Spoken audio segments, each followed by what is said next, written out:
ಕನ್ನಡ ತಂತ್ರಾಂಶ ಇದು ತಂತ್ರಜ್ಞಾನದ ವಿಶ್ವಕೋಶ.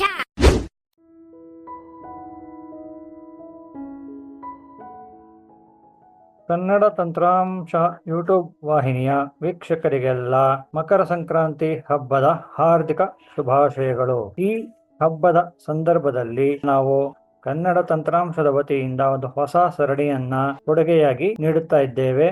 ಅದು ಏನಪ್ಪಾ ಅಂತಂದ್ರೆ, ಇಂದಿನಿಂದ ನಾವು ಐಫೋನ್ ಅನ್ನು ಬಳಸೋದು ಹೇಗೆ ಅಂತ ಕಲ್ತ್ಕೋತಾ ಇದ್ದೀವಿ. ಹೌದು ಸ್ನೇಹಿತರೆ, ನಮ್ಮ ಒಬ್ಬ ಆತ್ಮೀಯ ಗೆಳೆಯರಾದಂತಹ ಜಸ್ಟಿನ್ ಫಿಲಿಪ್ ಅವರು ನಮಗೆ ಐಫೋನ್ ಅನ್ನು ಯಾವ ರೀತಿ ಬಳಸಬೇಕು ಅಂತ ಕಲಿಸ್ಕೊಡ್ತಾ ಇದ್ದಾರೆ.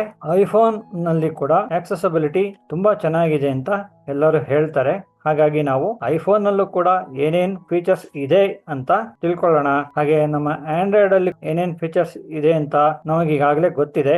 ಹಾಗಾಗಿ ಐಫೋನ್ ನಲ್ಲಿ ಇಲ್ಲದೆ ಇರತಕ್ಕಂತ ಫೀಚರ್ಸ್ ಯಾವ್ದಾದ್ರು ಆಂಡ್ರಾಯ್ಡ್ ಅಲ್ಲಿ ಇದೆ ಅಂತ ಕೂಡ ನಮಗೆ ತಿಳ್ಕೊಂಡಂಗೆ ಆಗತ್ತೆ. ಹಾಗೆ ಆಂಡ್ರಾಯ್ಡ್ ಅಲ್ಲಿ ಇಲ್ಲದೆ ಇರತಕ್ಕಂತ ಯಾವ ಸ್ಪೆಷಾಲಿಟಿ ಐಫೋನ್ ಅಲ್ಲಿ ಇದೆ ಅಂತ ಕೂಡ ನಾವು ತಿಳ್ಕೊಂಡಾಗ ಆಗತ್ತೆ. ಹಾಗಾಗಿ ಎಲ್ಲ ತಂತ್ರಜ್ಞಾನದ ಆಸಕ್ತರು ಕೂಡ ಈ ಒಂದು ಸರಣಿಯನ್ನು ಕೂಡ ಸಂಪೂರ್ಣವಾಗಿ ವೀಕ್ಷಿಸಿ ಐಫೋನ್ ಕುರಿತು ಎಲ್ಲ ಮಾಹಿತಿಯನ್ನು ತಿಳ್ಕೊಳ್ಳಿ ಅಂತ ನಾನು ಈ ಮೂಲಕ ತಮ್ಮನ್ನೆಲ್ಲ ಕೇಳ್ಕೊತಾ ಇದ್ದೇನೆ.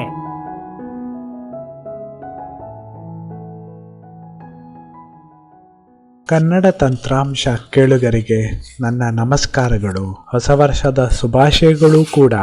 ಇಂದು ಈ ಸರಣಿಯಲ್ಲಿ ನಾವು ಐಫೋನ್ ಬಗ್ಗೆ ತಿಳ್ಕೊಳ್ಳೋಣ.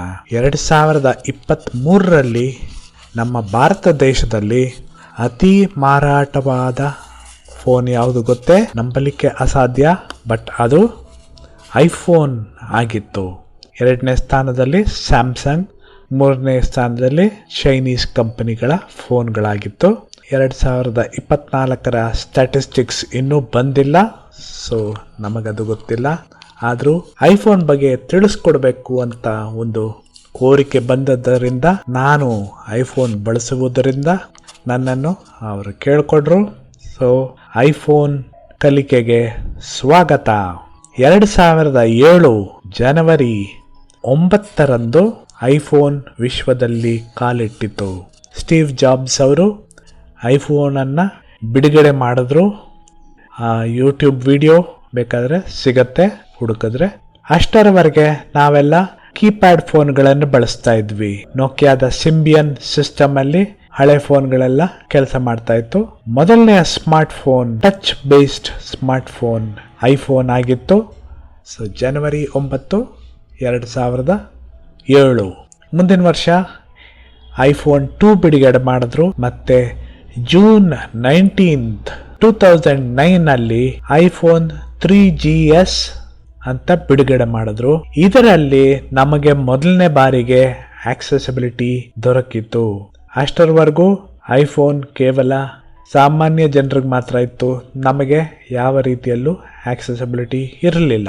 ಆ ಮಹಾಸುದಿನ ನಾವು ಯಾವತ್ತೂ ಮರೆಯೋಕ್ಕಾಗಲ್ಲ. ಎಲ್ಲರೂ ಬ್ಲಾಗ್ಗಳನ್ನು ಮಾಡ್ತಾ ಇದ್ರು, ಹೋಗಿ ಪರ್ಚೇಸ್ ಮಾಡೋದನ್ನ, ಅವರ ಯಾತ್ರೆಯನ್ನ ಅವರವರ ವೆಬ್ಸೈಟಲ್ಲಿ ಹಾಕ್ತಾ ಇದ್ರು.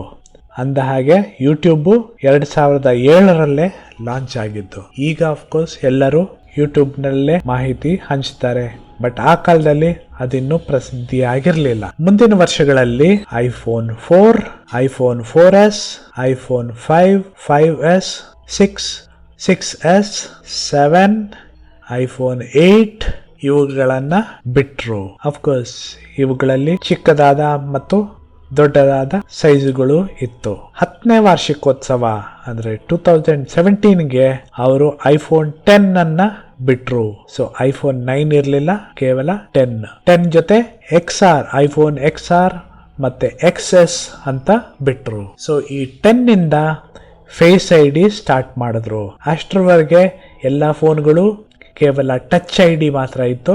ಬಟ್ ಐಫೋನ್ X ಅಥವಾ ಐಫೋನ್ 10 ಈ ಫೋನ್ನಿಂದ ಫೇಸ್ ID ಸ್ಟಾರ್ಟ್ ಮಾಡಿದ್ರು.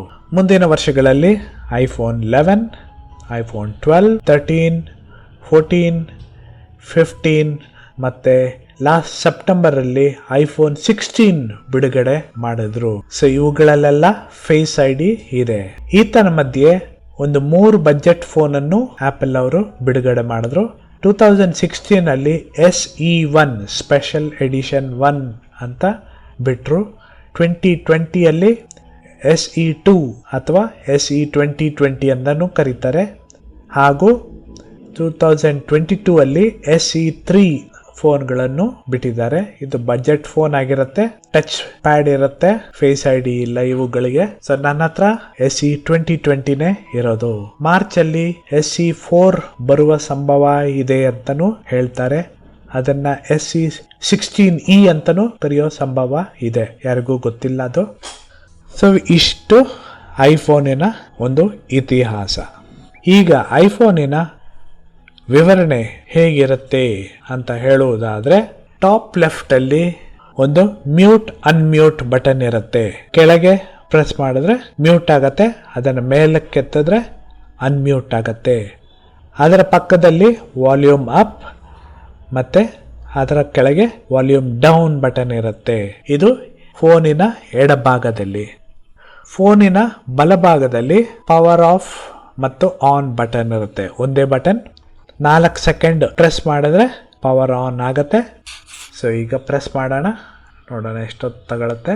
ಐಫೋನ್ 6 ವರೆಗೂ ಪವರ್ ಬಟನ್ ಮೇಲೆ ಭಾಗದಲ್ಲಿತ್ತು. ಐಫೋನ್ 6 ಆದಮೇಲೆ ಅದನ್ನು ರೈಟ್ ಸೈಡ್ಗೆ ಹಾಕಿದ್ದಾರೆ. ಕೆಳಭಾಗದಲ್ಲಿ ಮೈಕ್ರೋಫೋನ್, ಸ್ಪೀಕರ್ ಮತ್ತು ವೈರ್ ಪ್ಲಗ್ ಮಾಡೋದಕ್ಕೆ ಜಾಗ ಇದೆ. ಈಗ ಕೇಳಿಸ್ಕೊಂಡಿರ್ಬೇಕು, ಒಂದಿಷ್ಟು ಪವರ್ ಅಂತ ಬಂತು. ಸೊ ಈಗ ನಾನು ಪಾಸ್ವರ್ಡ್ ಎಂಟರ್ ಮಾಡ್ತಾ ಇದ್ದೀನಿ.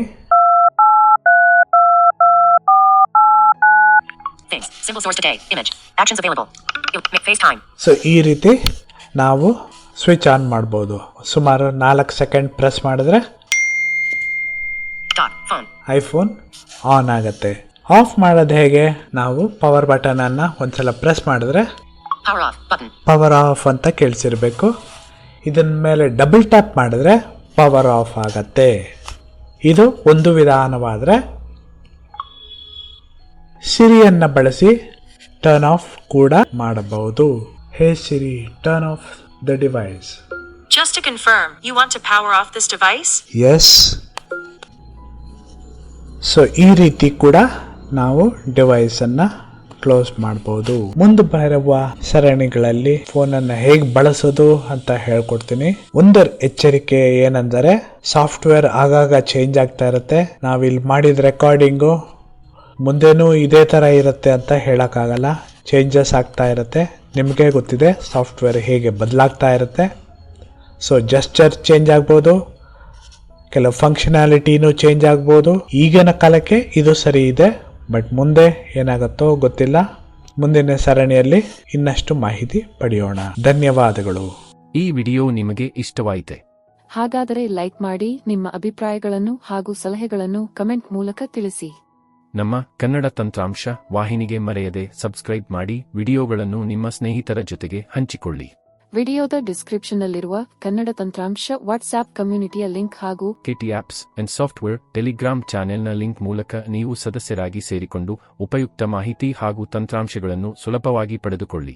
KT ಮೀಡಿಯಾ ಎಂಬ ನಮ್ಮ ಇನ್ನೊಂದು ಯೂಟ್ಯೂಬ್ ವಾಹಿನಿಯ ಲಿಂಕ್ ಸಹ ಡಿಸ್ಕ್ರಿಪ್ಷನ್ನಲ್ಲಿದ್ದು, ಆ ವಾಹಿನಿಗೂ ನೀವು ಸಬ್ಸ್ಕ್ರೈಬ್ ಮಾಡಿಕೊಂಡು ನಮ್ಮನ್ನು ಬೆಂಬಲಿಸಿ. ಧನ್ಯವಾದಗಳು.